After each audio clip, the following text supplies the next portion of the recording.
પ્રથમ ભગવાનની ધારણા કે આ સૃષ્ટિમાં જે કંઈ પણ છે આ બધું ભગવાનનું જ સ્વરૂપ છે, આવી પેલી ધારણા કરવી જોઈએ. પછી અંતઃકરણની અંદર ભગવાનનું ધ્યાન, ધારણા અને ધ્યાન કરવાથી અંત્ય સમાધિ ની અંદર માણસ ભોગે છે. સદ્યા મુક્તિ અને ક્રમ મુક્તિ એમનું પણ વિસ્તાર પૂર્વક વર્ણન અને કહે છે, હે મહારાજ, માણસ જીવે ત્યાં સુધીમાં જો એની ઈચ્છાઓ પૂરી ન થાય તો એ ફરીથી એ કર્મ ભોગવવા માટે થઈને મનુષ્યનો જન્મ ધારણ કરે અને એ કર્મ ભોગવે અને નવા કર્મ કરે. કર્મથી નિવૃત્ત માણસ થતો નથી. એટલે કર્મ કરવું ન પડે એના માટે થઈને એની બધી જ ઈચ્છાઓ પૂરી થઈ જાય એના માટે થઈને દેવતાઓની ઉપાસના બતાવેલી છે.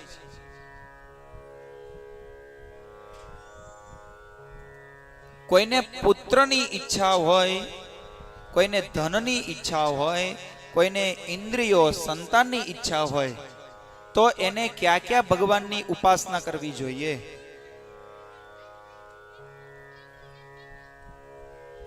એક વાત તમે મને જણાવો કે જીવતે જીવતા માણસની એવી ઈચ્છા હોય કે મારે સંતાન જોઈએ છે, આવી ઈચ્છા હોય ને એ માણસ ગુજરી જાય તો એ મોક્ષને પામે કે ન પામે? હા કે ના તો કયો? ન પામે. એને એવી ઈચ્છા હોય કે મારે બહુ બધું ધન ભેગું કરવું છે, મારે બહુ મોટું ઘર લેવું છે, મારે ફોર વ્હીલ લેવી છે, આવી મનમાં ઈચ્છા હોય અને દાડીઓ કરતો કરતો ગુજરી જાય તો એ સદગતિને પામે કે ન પામે? ન પામે. શા માટે? કારણ કે મનમાં એવી કંઈક ઈચ્છા છે કે મારે પૈસા જોતા છે, મારે ધન જોતું છે, મારે વીરતા જોતી છે. અરે એવી પણ ઈચ્છા કે મારે સ્વર્ગમાં જવું છે, મારે આયુષ્ય જોતું, મારે બ્રહ્મ તેજ જોતું. આવી ઈચ્છા ક્યાંક મનમાં હોય તો આ ઈચ્છાને પહેલા પૂરી કરવી જોઈએ.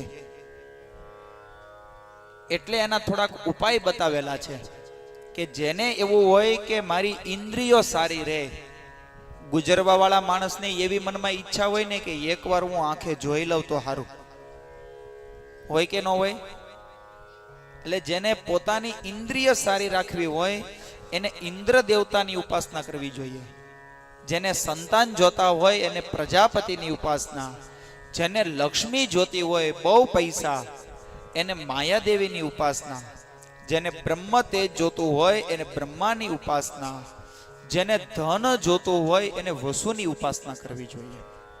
અને હે મહારાજ, ઇન્દ્રિય માટે થઈ અને વીરતા માટે રુદ્ર, ઇન્દ્રિય કોઈ દુખતી હોય, હાથ દુખતા હોય, કોઈ પગ દુખતા હોય, કોઈ આંખ દુખતી હોય, કાન દુખતા હોય, એના માટે ઇન્દ્ર દેવતાની ઉપાસના કરવી જોઈએ.